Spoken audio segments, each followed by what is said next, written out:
The All-Star break is almost here, and it's the perfect time to jump into the community that is Padres Hot Tub. Come take advantage of all the things that Chris and Raphie and I are doing for you for our community-supported podcast, Padres Hot Tub. You can do it by visiting us at patreon.com/Padres Hot Tub, patreon.com/Padres Hot Tub. When you do, you'll find out that for as low as $5 a month, you can get access to post-game shows happening after virtually every win, to our group therapy shows exclusive to our patrons, access to our Discord, a much, much better social media experience for a Padres fan than you'll find on any of the other regular platforms. And actually, there's more beyond that. Just today, Sunday, July 6th, in the morning, I popped into our big patrons channel and said, hey, I've got 3 tickets to today's Padres game. Who wants them? Big patron, come and get them. And one of them did. Chuckles. Thank you, Chuckles. You went to the game. Your family went to the game on us, on PHT. It's that simple. Stuff like that happens all the time, like every homestand. So find out for yourself. Patreon.com/Padres Hot Tub. Come join the community and find out that you made a great decision.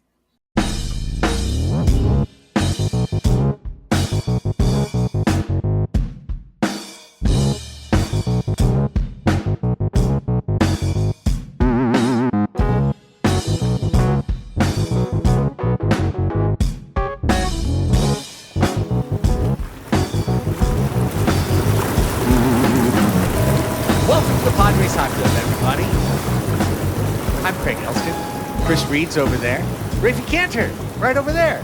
We're all together once again. It's Sunday, July 6th. The Padres just won a series. Hey! Series victories are good. 7 games over is good. In possession of a playoff spot currently is good. Good times, guys. Good times. We're here for a Good Times podcast. We always take series wins over Bruce Bochy because that dude, that dude brings it all the time. That big head of his, we love sending it on an airplane feeling bad. Could I put a 6-pack of beer in your baseball helmet, Chris? Yes. It's not just the beer; it's the ice with the beer. That's what Terry Kennedy said. It's like you can maybe fit a 6-pack in most ball players' helmets, but you can't fit it with ice too. Oh my gosh. Well, we've got a good show for you today. I'd like to think all of our shows are generally good shows, and this is going to be another one too. We're going to recap the series against the Texas Rangers. We're going to talk about 3 San Diego Padres going to the Major League Baseball All-Star Game, 1 in the starting lineup. Any questions, quibbles, concerns, we'll get into it. We'll talk about a managerial decision that was smart and good and then worked. Holy shit. Doing good things works better than bad things. And we'll talk about one of the critical players for the Padres postseason hopes coming back. Plus, Manny Machado may get to 2,000 by the time you listen to this show. Who knows if you're one of those folks who waits a couple of days before you listen to the show. So all that to come on this episode of Padres Hot Tub. Guys, something funny has happened in terms of it almost feels like stat manipulation, because I saw this stat in Kevin Acey's newsletter after the last Padres series. With this victory over Texas, which because they lost the series to San Diego, they're under 500. They would have been over 500 if they had won. But the Padres are 13-0 in series this year against losing teams. And they're a sick number against winning teams. They're a really bad number against winning teams, which I don't remember, and I'll go look up. But it's really bad. But like part of that is like facing the Blue Jays at a moment. We faced them when they were losers, but now they're winners, so they switched columns on us. You're like the Braves have flip-flopped like 3 times from the loser to the winner to the loser to the winner to the loser column with us. So it's kind of a weird stat, but I'm going to take this as our launch point. Padres beat the Rangers 2 out of 3 after they beat the Royals 2 out of 3 at home and the Nationals 2 out of 3 at home This is what they didn't do in 2023 when they didn't make the playoffs. They blew it against losing teams all the time. For everything that we have said properly, critically about the 2025 Padres, they've done a great job of beating the teams they're supposed to beat. Yeah. Just going from the standings today as they stand, as Craig mentioned, Padres are in a position of wild card spot. They are 32-11 this season against teams that are below 500. They are 16-30 against teams that are 500 or better. So look, man, I'm not going to say like I'm fine with being 16-30, against good teams, but the wins all count the same. And that's like what I've always talked about when we're dropping games against the Rockies, against the Marlins, against the Royals in years past. And, it matters when we're talking division. It matters when we're talking wild card. But like, I could give a shit if we're winning games against the Rangers or if we're winning games against the Yankees in the American League. It doesn't matter. It all counts the same. So I think in a weird way, like this, if they carry this baseline through the rest of the season of showing up, competing, taking care of business against bad teams, and I think that as the team improves, as they make trades, everything, they clearly can get it up for competition against better teams. So this is like weirdly encouraging to me than if, as it was in years past, they were showing up against the good teams and then losing games against the bad teams. That would be a little bit more worrying for me at this stage. I'm 1 foot in with you, Raphie, and 1 foot out. I do think the roster needs some Cialis in order to get it up for some of the better teams. And I think it needs to improve. But we've talked about them taking the wins that other teams give them. And it's not always going to be losing teams that do that, but they're way more likely to do so. And I don't think Texas is a bad team at all. They kind of strolled into the playoffs a couple years ago and had a bunch of dice rolls go their way, and they became champions. And then last year had a little bit of a fall down. And I think they're a team that's right in between those two levels, like right between just missing the playoffs and right between championship caliber. And the Padres are too. So this was a big series to win. They have to get better. We all know they have to get better. We hope that they will. But to have this baseline of getting the job done when you need to, that's where I'm absolutely with you. And it makes me feel like Fangraphs 44% chance to make the playoffs might be a little low. I think Baseball Reference might be a little bit more right. I don't remember what it is, but it ultimately end in San Diego. We are now spoiled little brats who want that next step, who want that NLDS win and the NLCS win, and we want to go to a World Series. So I'm going to be a spoiled little brat a little bit and continue to hope that they get better. But this was a lot of fun, this series. They did some smart things. Smart things worked. Fernando Tatis, we've always kind of thought that maybe he's a bit of an emotional player and he rides the ups and he kind of sinks in the lows. Well, today he got named, or excuse me, not today. Today. Or was it today? You got it was right. Today. It was this afternoon. He got named a National League All-Star, and he responded by absolutely coming out and changing a game tonight. So let's hope the boys ride the highs for a little bit while all the way through the All-Star break. I found that number, by the way. I just hate to say something and then go really bad. That's the critical, detailed analysis that you come here for at Padres Hot Tub. So 13-0 in series against losing teams, 3-12-1 in series against winning teams this season, which perfectly comports to what you said, 11-30 or 12-30, whatever that was. I kind of wish you would have left it at really bad. Bad. It was enough. I mean, 3-12-1 is really bad. So really? I was a truth teller on that one, at least. Let me start with this because I want to praise the manager twice. Okay. I don't know why, but Mike Schilt for a week got this weird idea in his head about a lineup that sucked. And he rolled it out there for a week, and the lineup sucked pretty much every day in that week.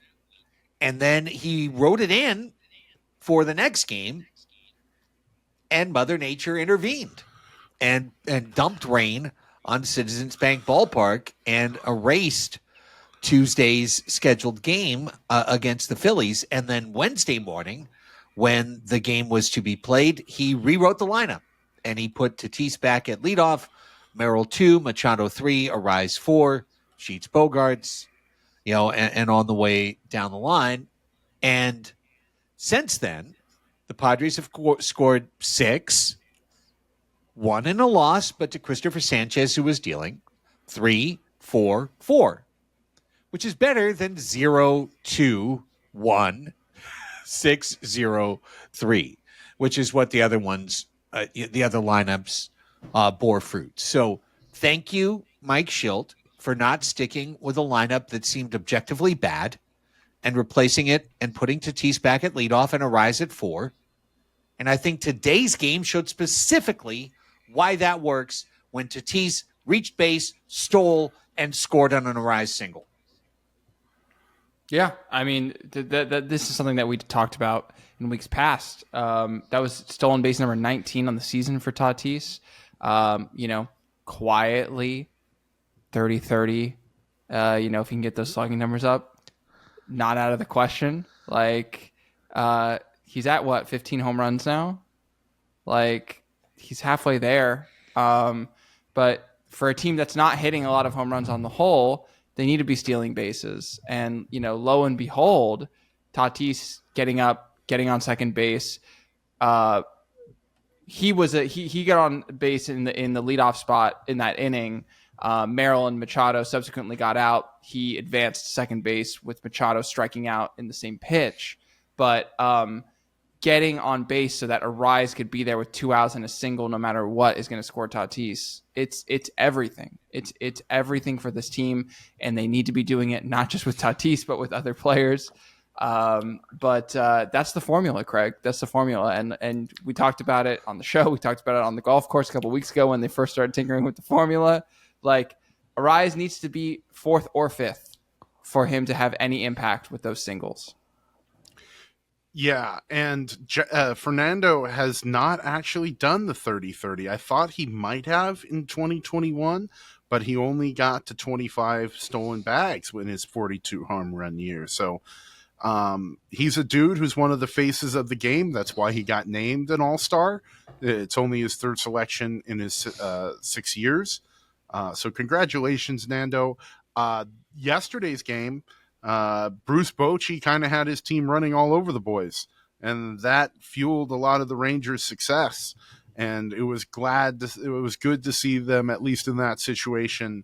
And then later in the game with Bryce Johnson, fight that fire with fire, because the team does have a bit of the personnel to be able to be that team.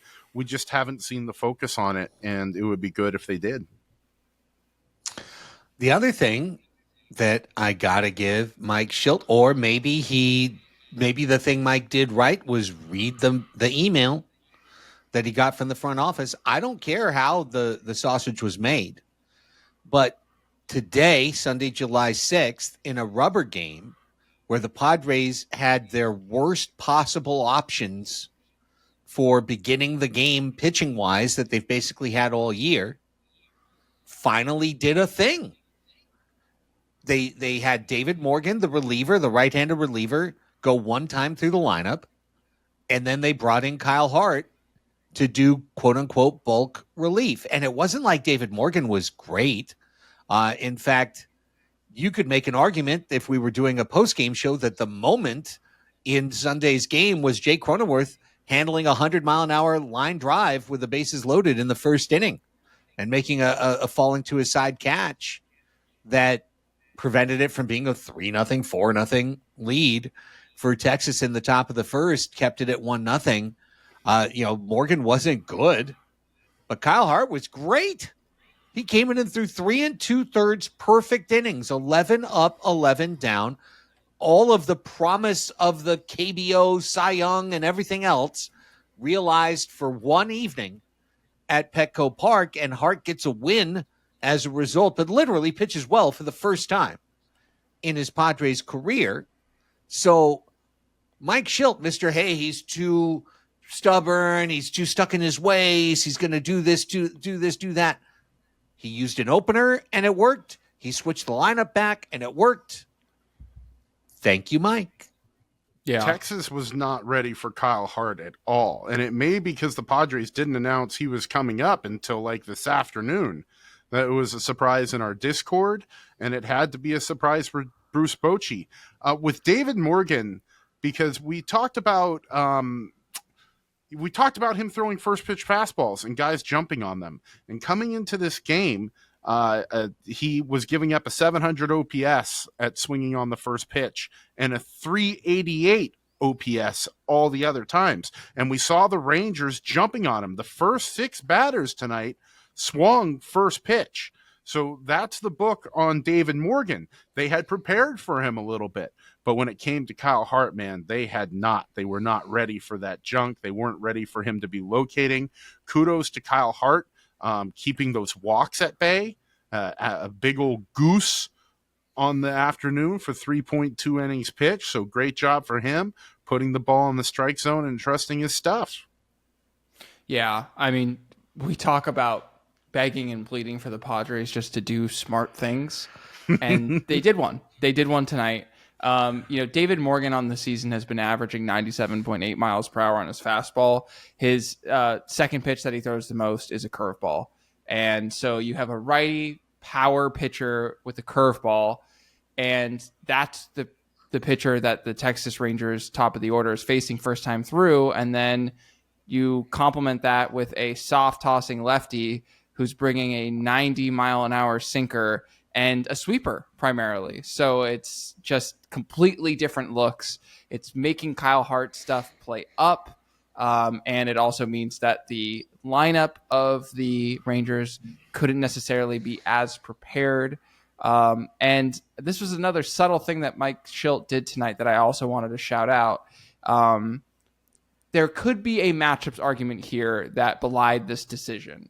But I did just want to point out that Adrian Morejon came in the 8th inning, not Jason Adam. Jason Adam was the 7th inning pitcher tonight, and Adrian Morejon came in the 8th. So if that continues as a trend, it's something that I would obviously welcome. But it just seems like, we're more than halfway through the season at this point. We have the tape, we have the data, and I think that maybe inside the clubhouse, Schilt and Niebla have a little bit more latitude to navigate and push and pull these levers as they need to be pushed and pulled. So, great job by the coaching staff and great job by the pitchers tonight. Padres scored 3, 4, and 4. Texas is a good pitching staff. I don't think anyone thinks San Diego's offense is fixed. It's not. Nothing that we've said in the previous weeks have fundamentally changed. Right now, as things stand, there are other teams in the National League that are more well-rounded than the San Diego Padres. And that's why you heard the ESPN broadcasters talking about it. Alden Gonzalez had a mid-innings report where he said, A.J. Preller will get a bat. And it's just a question of when and how good a bat and how much the farm system can allow him to get the bat that he wants. It's a waiting game. But the big difference is that at this point, we are 89 games in, and the Padres are 7 games over 500. At this time a year ago, the Padres were not 7 games over 500. No. They were dancing with 500. So, with a team that feels like it's less than or whatever, the Padres are in a better situation, and they've still got that potential improvement yet to come. Just to let you know, at the 89 game mark last year, which actually was a loss to Texas, the Padres were 46 and 43. They were 3 games over 500. So it's a 2-game win in the standings, 7 up as opposed to 3 up. The Rangers have had this kind of weird spot the last few seasons, because if you remember in 2023, the Padres swept the Rangers at home which then tilted us towards being buyers, and we went Yes. and got Rich Hill. That and- G-Man Choi jersey wouldn't be in my closet if not for the sweep of the Rangers. Yeah. So, and they went on to win the World Series that year. So, hey, maybe they're rubbing a little bit of magic onto us now. But yeah, this team has tons and tons of room to improve. We've talked about it. We know what it is. Even the ESPN broadcast tonight was talking about, wow, this Padres bullpen is great. Are they going to have enough gas to make it to the end of the year? So the assignment is clear, but I mean, this is as good of a position as we've been in as any since 2022, really. So no reason that it can't keep getting better. Well, we can put the Texas series aside then. We talked about the Friday, July 4th walk-off on a post-game show. This is out to the free feed, but Padres did everything they could to not win that game, and then Cronenworth bailed them out at the very end. Every time Xander Bogaerts is up with the bases loaded, I just wonder what type of out it's going to be. Like today was the hard drive to the outfield warning track. Woo! Another one will be a soft pop up to second. Another will be a weak ground ball to third. But maybe the least clutch Padre in history, Xander Bogaerts. But he does find a way to contribute in other directions. And the Padres take 2 out of 3. Stephen Kolek gets knocked around. He gets sent down. Matt Waldron got knocked around. He got sent down. But boys, Monday, Darvish comes to the San Diego Padres starting rotation against the Arizona Diamondbacks. I'm intending to go to this game on Monday night, both because Manny could get 2,000 hits and because I want to see you. I want to hear Soulja Boy. I'm down for all of it. And I truly believe we need Darvish and Michael King to make the playoffs. So this is part of the win condition coming back online for San Diego. Yeah, Daddy's back, and we need him more than ever. I mean, we talked about Darvish hopefully putting up, what did we say before the year, 110 innings, and I think we're down to 70 now, like 70 good innings would be psyched. We have really hedged that a lot, but it's because his spot in the rotation has been really hard to fill. I mean, Stephen Kolek, for all his early success, has been leaving the ball up really badly, and that's resulted him in the team losing his last 6 starts. That's a trend that can't continue as much as we think he's found money and gonna be a good Padre for a while. We very much need Darvish to be a good Padre for a little while as well. And, with the club being kind of weird about the messaging of his return and Mike Schilt doing the whole he may not, I am stoked he's coming back tomorrow. I'm stoked it's not like a push towards one start before the All-Star game to extend his rest. Because I think Darvish knows when he's ready to go, and at least he knows when he's willing to try. And him having it would be 2 starts before the All-Star break here would go a long way to assuage those concerns. Yeah, I thought it was interesting that both Matt Waldron and Stephen Kolek were optioned to AAA this week. To me, that screams that the Padres have a certain amount of confidence that Darvish is going to be A, available, and B, provide a certain amount of length that they're going to need. Now knocking on all the wood that I have near me, but players, when they get optioned to AAA, they can't come back up for 2 weeks unless they are replacing an injured player. So that could be part of the calculus for them. But Craig, you've been saying it for weeks on the show. The Padres need Darvish and Michael King back in order for them to be a viable playoff team. And if Darvish is able to come in and put up 60 innings for the Padres this season, that's 60 innings that aren't being thrown, frankly, by Kyle Hart or Stephen Kolek or Matt Waldron. And those are 60 vital innings that the teams are going to need, because if you look in the rearview mirror at the wild card, there are like 4 or 5 teams within breathing distance of the Padres. And they're not, every team has their own issues. It's the dog days of summer, yada, yada, yada. But the Padres starting pitching needs are acute, and their bullpen is taxed. So this is mission critical for the Padres, and Yu's coming in at the perfect time. Yeah, right now the Padres are last year's Guardians. We're winning on pitching and defense, a 4-person bullpen that's dominant, middling starting, winning 3-2 games, winning 2-1 games, winning 4-3 games. Everyone knows you can't win the World Series doing that. But you can win a regular season playoff berth. You can. You can make a regular season playoff berth by being a super, bottom third offense that is carried by a really solid pitching staff and a team that doesn't beat itself. You can win 90 games. You can make the playoffs. You can lose in the playoffs. And right now, that's what I think is the Padres' lot. Like, we're set to make the playoffs and lose in the playoffs right now as one of those teams that's pretty good. The great news is, first off, that's not the worst way to spend the summer. It's enjoying a nice winning season that culminates in a playoff berth, and the Padres could improve.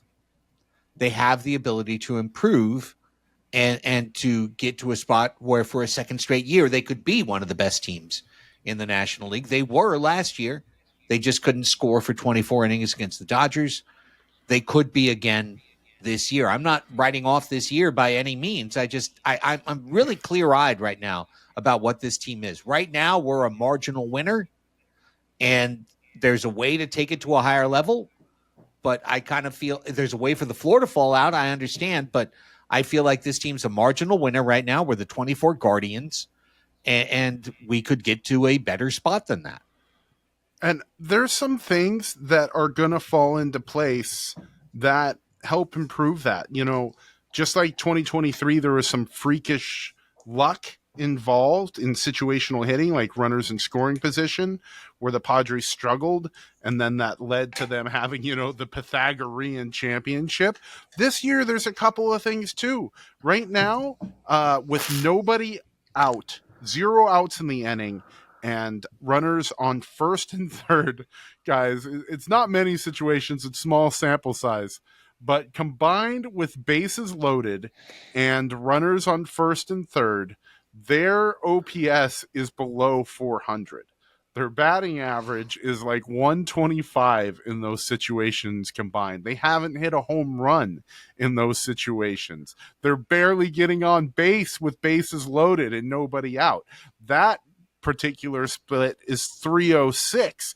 And then another weird one is how they're hitting left-handed pitching. I'm sorry, I have to believe that the right-handed batters on this team are going to do better than hit 226 against left-handed pitching by the end of the season. I have to believe that they're going to slug better than 348. I do think that those are things that are going to improve, and coupled with some improvements to the roster are going to get us to where we want to go. Yeah, Chris, I wanted to. So, what was the situation in which they haven't hit a homer? Is that, did you say first and third?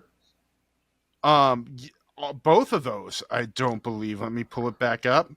No, bases loaded. They haven't hit a homer, or first and third. They have not hit a home run this season. So that it's so interesting. And because, nobody again, out. Okay, but still. That to me is an encapsulation of the Padres' approach this season, because their base is loaded. There are runners on first and third. They're going for the sac fly or the contact to try and knock base runners in. Again, on its face, not a horrible thing, but the fact that you're never hitting any home, you're not even running into a home run, to me screams that they're choking up on bats. They're almost taking a 2-strike approach, in the sense of they're just trying to put the ball in play. They're not trying to strike out at all costs. And look, I'm not sure about that, because they have struck out. I don't know. It could be, dude. That definitely could be. But let's just look at how many sacrifice flies that has led to. If that's what they're trying to do, they're not really succeeding.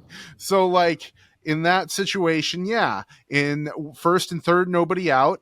7 times they've had at bats, and 12 times they've had plate appearances, and twice they've walked. So that means they've had 3 sacrifice. That means 1 out of 4 times they're successfully doing a sac fly. That's not very good, and the batting average is only 143.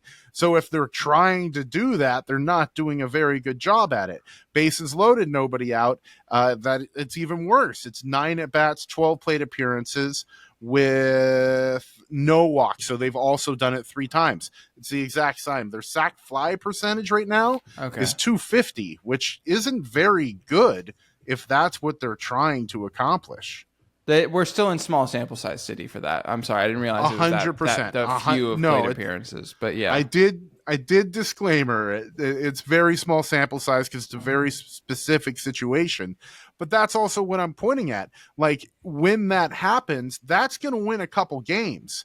If like they cash in a couple of those bases load, nobody out moments, if they do that 2 or 3 more times this year, those are multi-run events, and that's a win almost. You can't really count it that way exactly, but that's a win. If you throw it to 1 out, those exact same situations, any like runner bases loaded, 1 out, 521 OPS, 1 out, runners on second and third, 349 OPS, and the sample sizes are larger on that.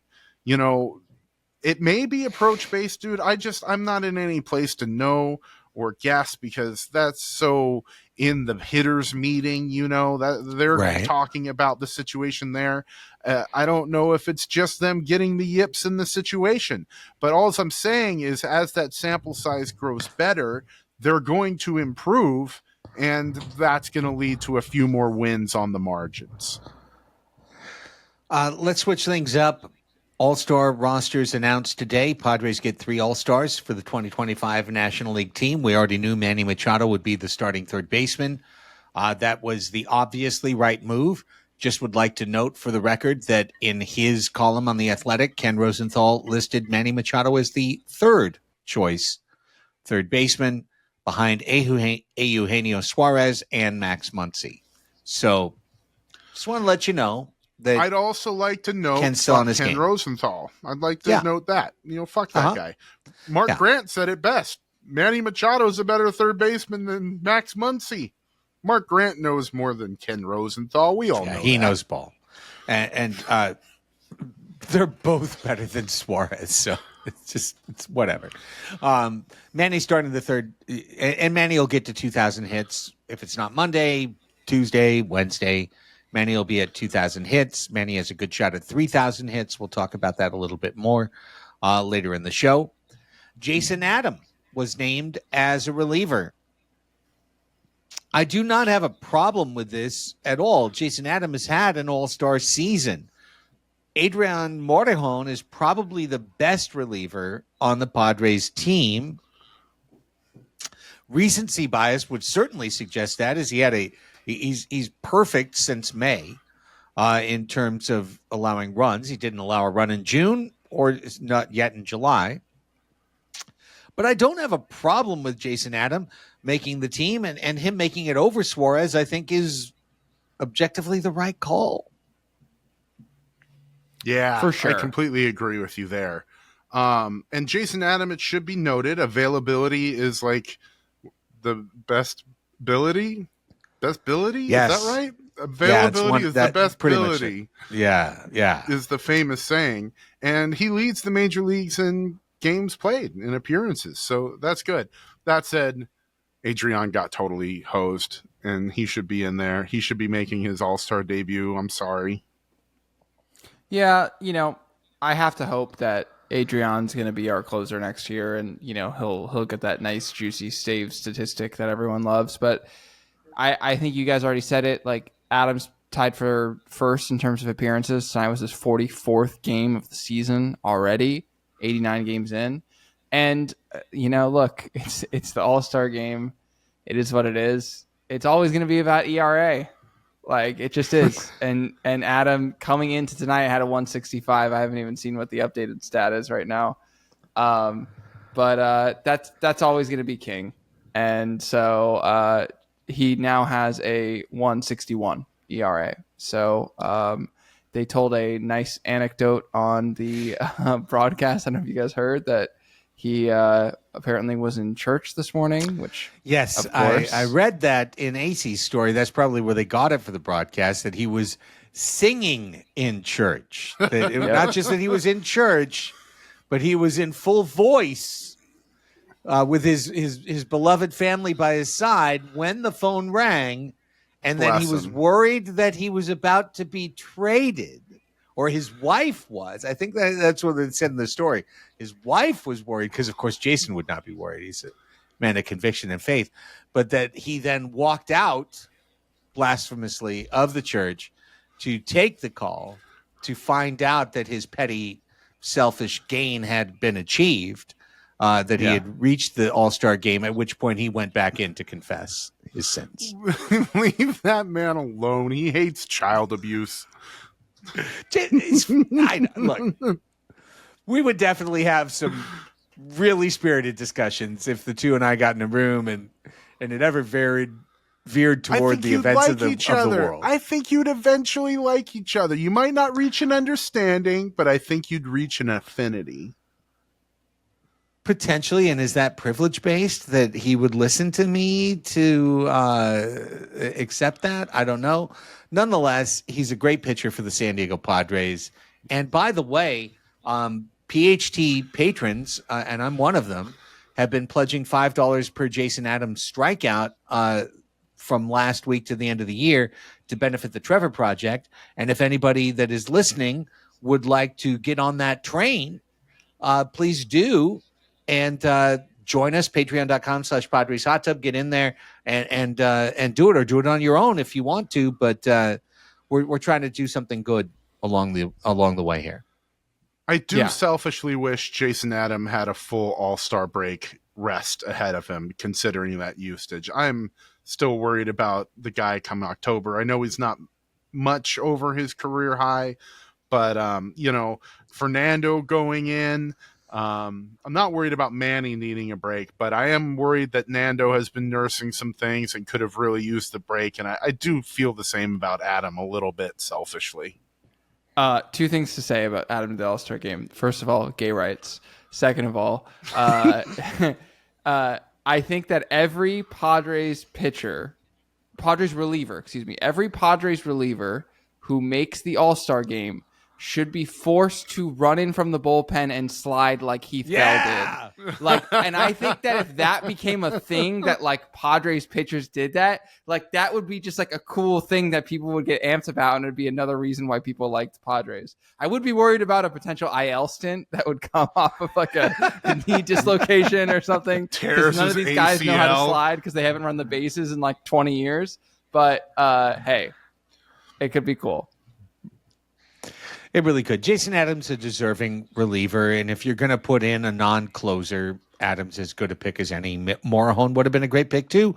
Maybe he gets a call next year. Fernando Tatis Jr. going to his third All-Star game, and guys, to me, this is just a matter of your 30,000-foot view or your up-close view, because obviously up close for 2 months, Tatis has been struggling. We've been seeing it day by day by day, and if you take the 30,000-foot view, every team in baseball would like Tatis in right field for them. So, he's an all-star.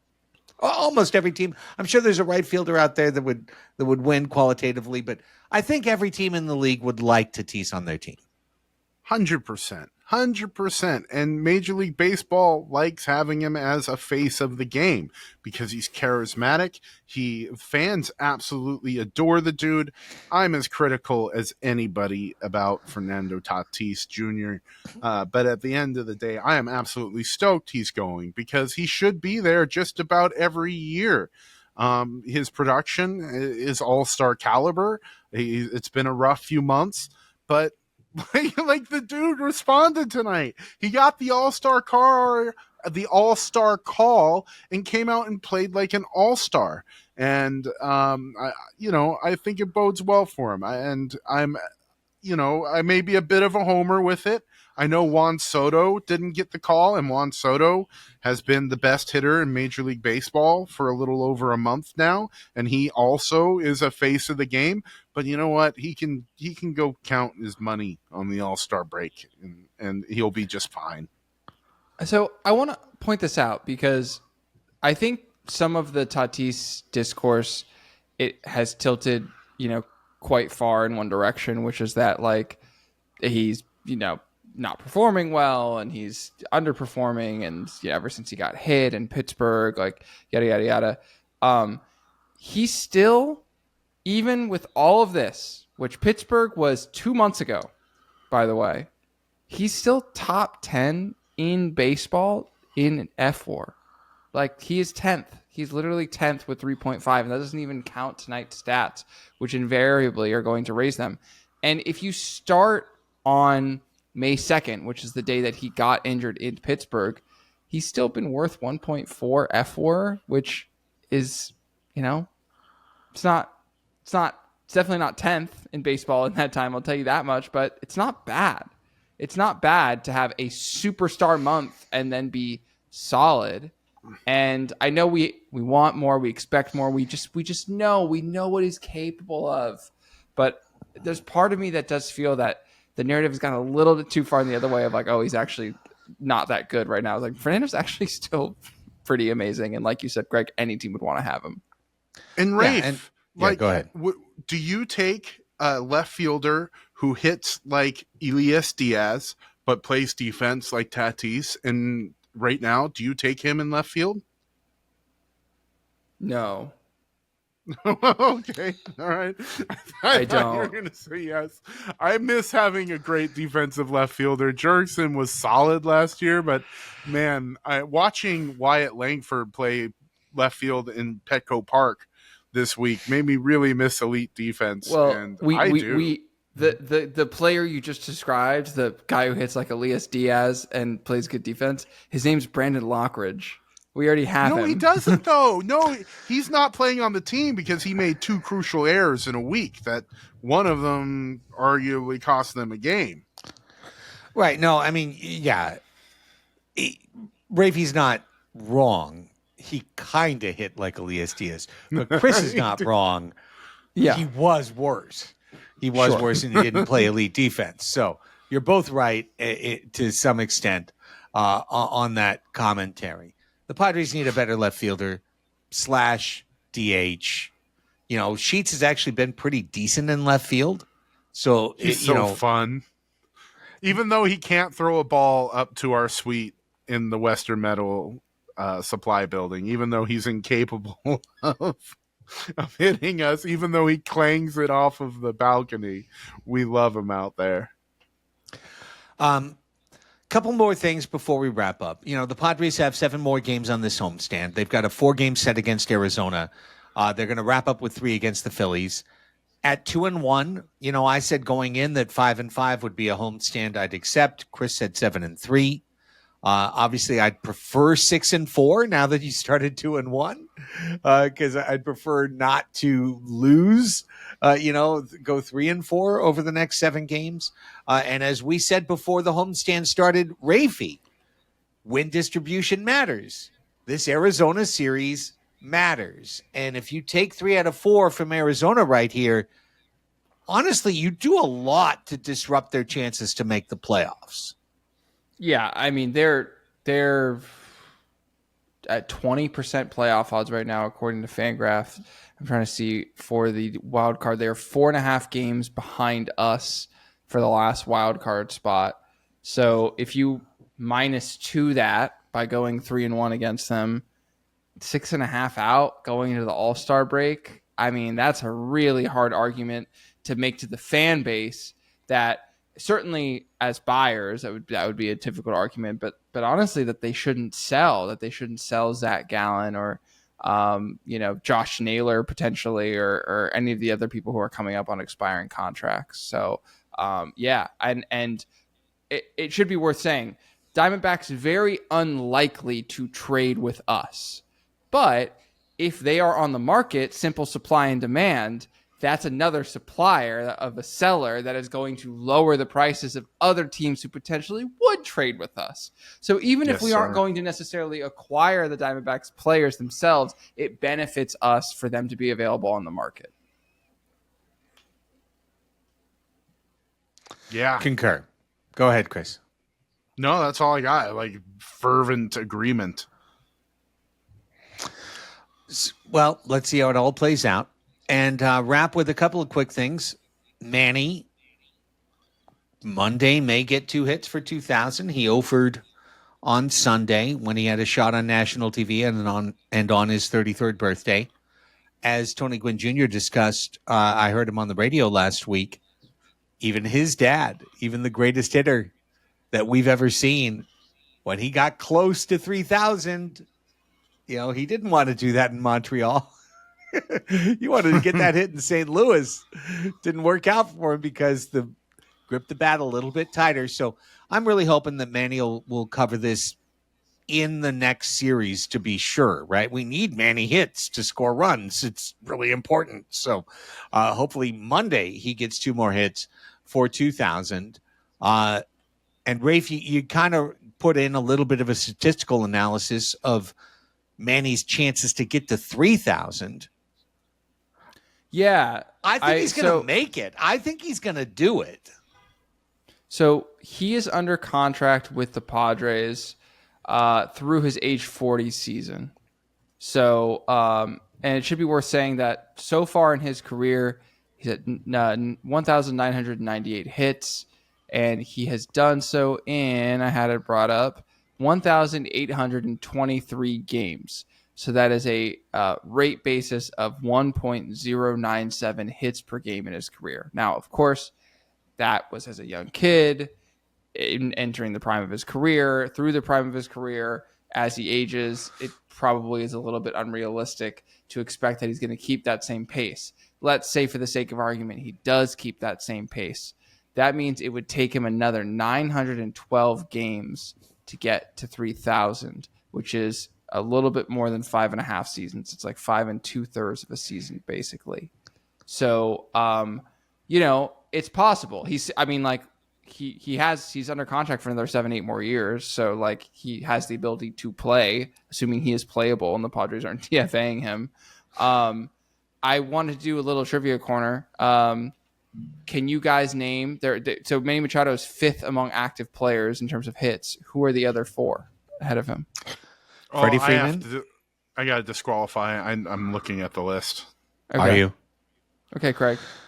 Freddie Freeman is number 1. McCutchen is on the list. He is.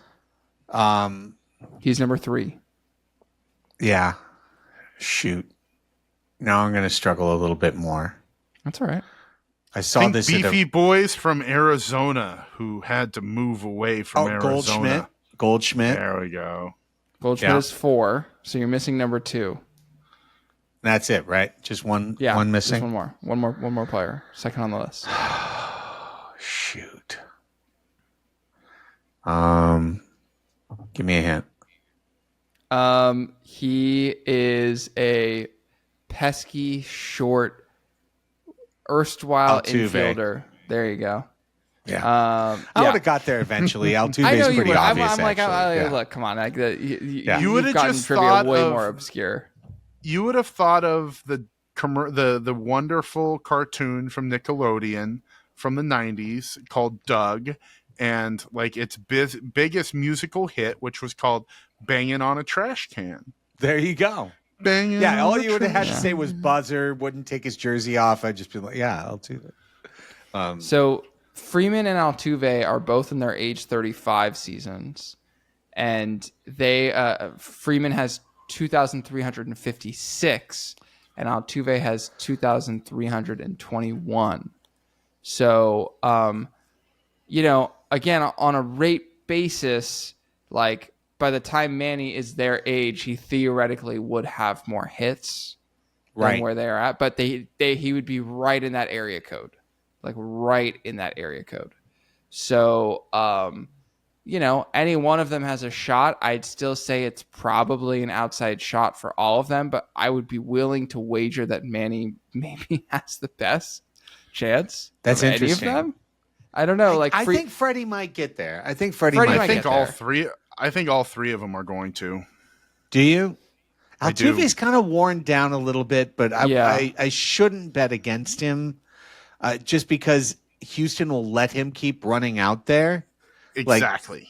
Like, they just like we will keep running Manny out there ad infinitum. Like that's not going to change. The Dodgers, being the most ruthless, could theoretically curtail Freeman if he decreased production at some point 3 years down the road. In fact, I'm going to weigh that. I'm going to say Manny and Jose are kind of even Steven. I would probably lean Raphie and slightly favor Manny. And then I think Freddie has the best chance of getting crushed by his own organization as at age 37, he becomes a versus righties only DH.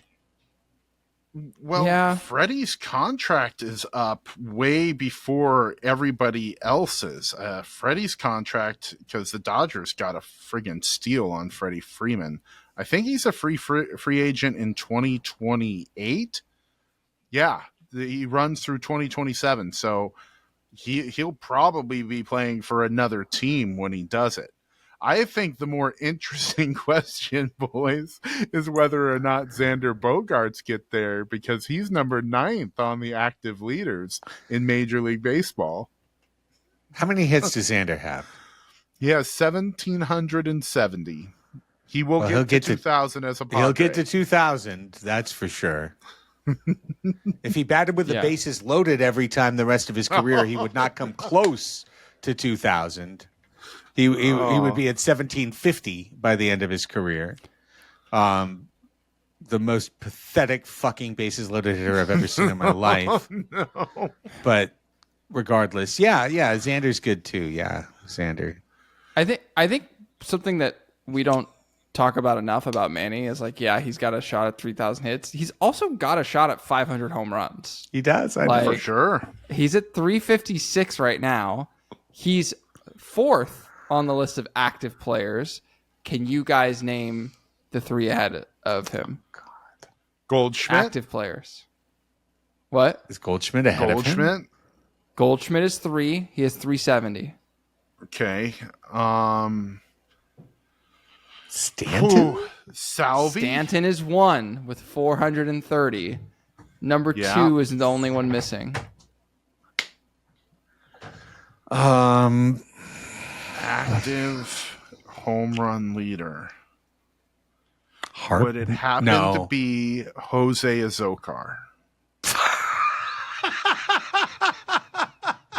It's got to be Trout. It's got to be Trout. It's Mike Trout. There you go. Yeah. Mike Trout's 391. Yeah. We have a very interesting grouping where from Paul Goldschmidt at 370 down to Andrew McCutchen at 10 with 327. There's only, 50, what is that? I can do math, I promise. 43 home runs between 3 and 10 on the list. So where's Harper? Goldschmidt. Harper's 8 with 345. Judge is 7 with 347. But Judge will hit 500 home runs. Judge will hit 500 home runs, yeah. Bryce Harper will hit 500 home runs. You look at everyone else on the list. Harper has 1,700 games played. Machado has 1,800 games played. Judge has only played in 1,082. So he will hit 500 home runs, no problem, assuming he stays healthy.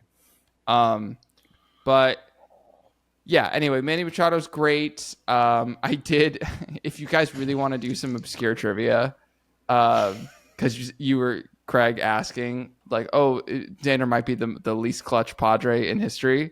I'm not going by the clutch stat, which I think actually doesn't represent that in the best way possible.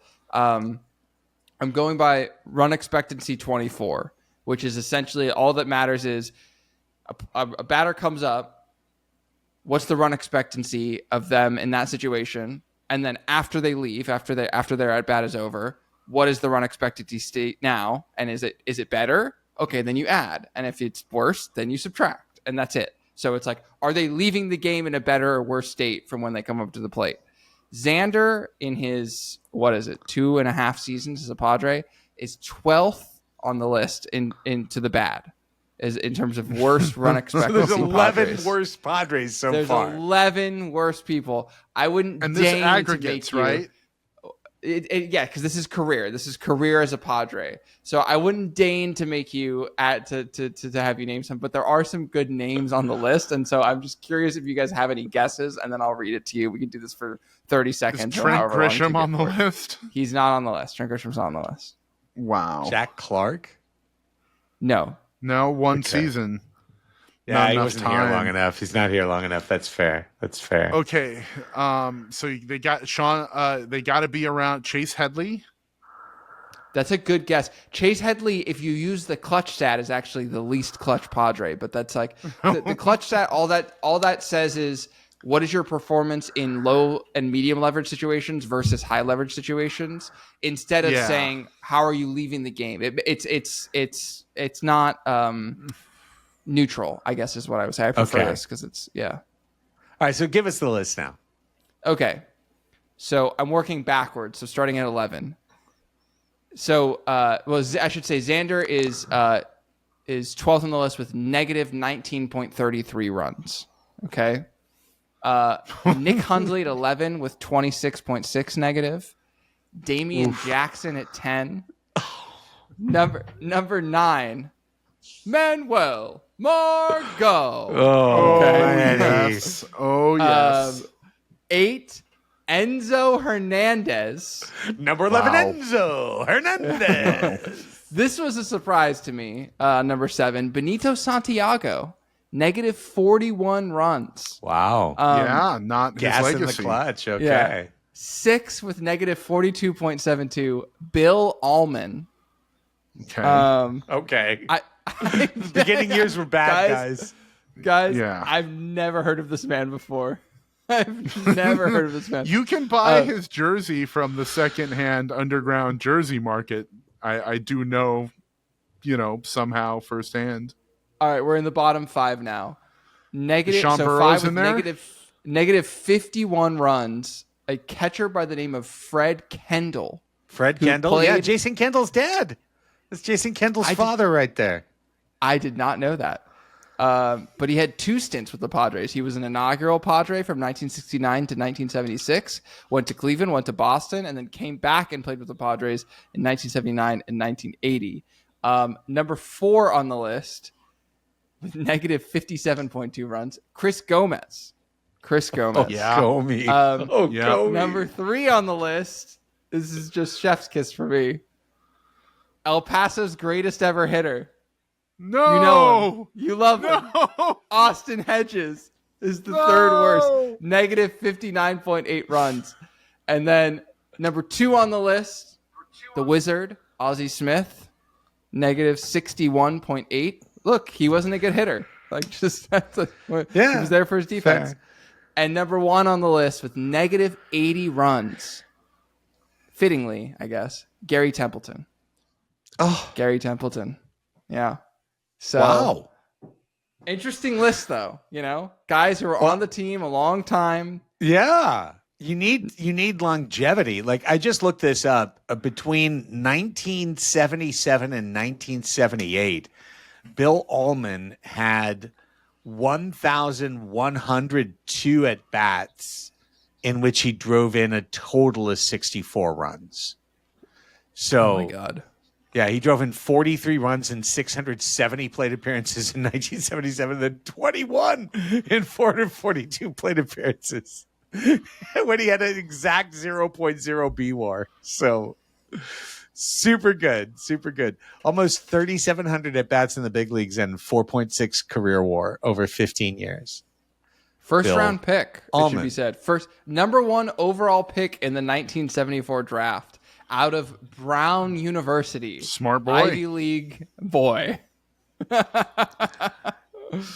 In 1981, the strike season, someone gave Bill Allman an MVP vote in the American League for the Chicago White Sox as he generated a career-high 2.1 BWAR, hitting 301. He finished 19th in the American League in MVP votes that year. So good on you. Probably an Bill early Allman. frame god. Way to go.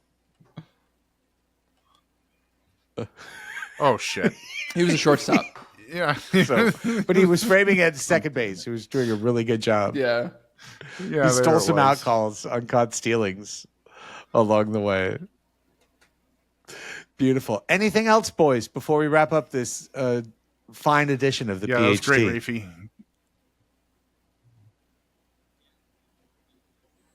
Yeah. So did you just end the show? Did I end the show? Or did you end the show? Oh, I'm sorry. You guys cut out on my end. Are we still recording? Me too. Are we still here? I think it's all still there. But I have no idea what happened in the last 15 seconds. Let's leave that in the show. No, That'll we're be still fun. going. We'll leave that in for people. I wanted to add one thing for the show, which is that as a note to end on, and just to hit Tevin's erogenous zone, which is that Nationals fired Dave Martinez and Mike Rizzo today. So it's like for everyone that was just all up in the Soto trade and we got fucked and blah, blah, blah, blah. They just fired their GM and their manager and they suck. And like, yeah, James Wood is great and CJ Abrams is exciting. And I'm sure they would have, and Mackenzie Gore, I'm sure they would have helped the team. But like, they're not in a good place. Like They lost. Like they gave up a generational talent and they lost. So I just wanted to. I mean, Davey Johnson famously last week said that the coaches don't matter, at all. So I guess the owner agreed. Yeah. Hey, Nats, tough luck over there. And in the Potomac cold dip, you guys can kvetch all you want. Around here, we're still trying to win the playoff series and so on and so forth. So we head toward the All-Star break. Hey, we'll say it at the end like we said at the beginning. If you enjoy the show, thank you for making it to the end. Give us a 5-star review on whatever podcast platform you are using. Also, you can join us, patreon.com/Padres Hot Tub. Take it to another level. Until then, for Chris and Raphie, I'm Craig. Go Padres!